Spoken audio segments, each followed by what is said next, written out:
Proverbs 31 verse 10 says, "Who can find a virtuous woman? For her price is far above rubies." Hello friends, I'd like to welcome you to Meditaciones Today's date is November 5th, 2021. I'm reading from our Women's Devotional, Brushstrokes of God's Love. Today's reflection is titled, Christless Children. In the book of Acts, chapter 16, verse 31 says, "So they said, 'Believe on the Lord Jesus Christ, and you will be saved, you and your household.'" In general, all parents consider that it's their duty to provide for food, shelter, and education to their children. But few parents think the same about provision of spiritual resources.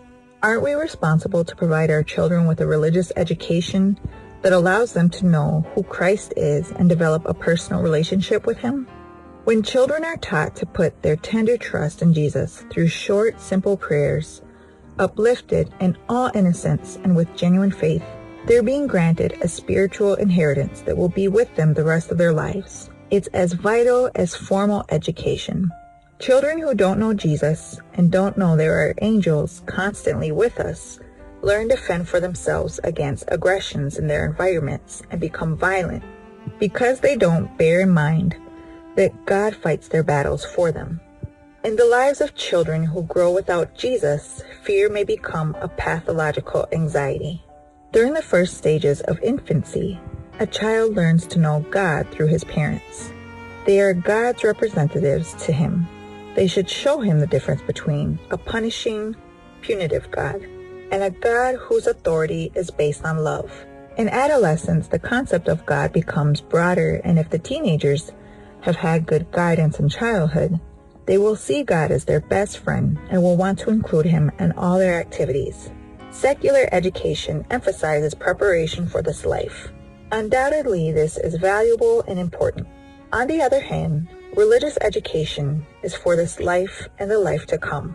Let's not leave our children adrift, or they will be like a ship without a rudder in the midst of a turbulent world that, like it or not, will also affect them. Let's make sure our children have spiritual resources, books, quarterlies, prayer, songs, friends, teachers, and leaders who will lead them to God. Rites and liturgy also have a place in children's spiritual training, but the most important thing is to be examples of God's character for them. We invite you to listen to Radio Hope Adventista at www.hopeadventista.com. And please share this devotional on your social media with hashtag Women's Devotional, hashtag Radio Joven Adventista, and hashtag Meditaciones Diarias. We'd also like to invite you to download the Meditaciones Diarias app, available for both Android and Apple.